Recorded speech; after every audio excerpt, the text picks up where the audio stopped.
ఈరోజు వాక్య ధ్యానము యోబు గ్రంథము 33వ అధ్యాయము 4వ వచనాన్ని ధ్యానిద్దాం. దేవుని ఆత్మ నన్ను సృజించెను, సర్వశక్తిని యొక్క శ్వాసము నాకు జీవమిచ్చెను. ఆమేన్.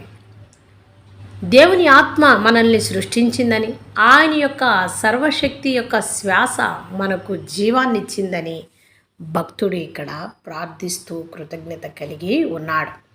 ప్రియ సహోదరుడా, సహోదరి, ఈరోజు నా జీవితములు కూడా దేవుడిచ్చినవే, ఆయన పెట్టిన ప్రాణమే, ఆయన ఇచ్చిన శరీరమే.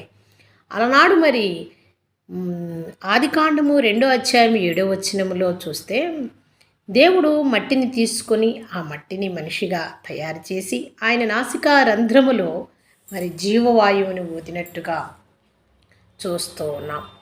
ఆదాము ఏ విధంగా సృష్టించబడ్డాడో, మరి అవ్వ ఏ విధంగా సృష్టించబడిందో కూడా చూస్తూ ఉన్నాం.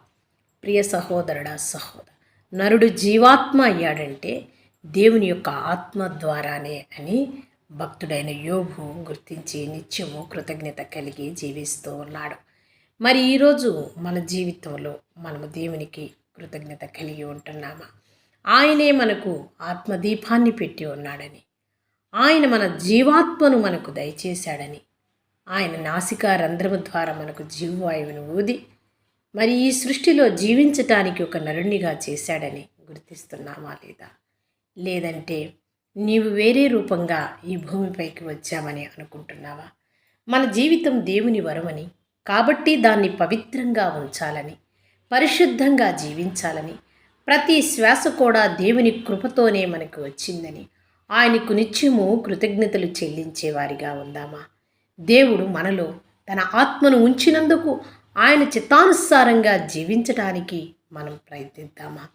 దేవుని వాక్యం సెలవిచ్చిన ప్రకారం ఆయన శ్వాస ద్వారా మనకు జీవాత్మనిచ్చినప్పుడు నిత్యము ఆయనకు కృతజ్ఞతలై, నిత్యము ఆయన యందు భయభక్తులు కలిగి, నిత్యము ఆయన పెట్టిన జీవాత్మతో ఆయన్ని స్తుతిద్దామా? చిన్న ప్రార్థన చేసుకుందాం. మహాపరిశుద్ధుడా, మిక్కిలిగా మమ్ము ప్రేమించిన మా పరలోకపు తండ్రి, మీ దివ్యమైన పాదములకు కృతజ్ఞతా స్తోత్రములు నాయనా.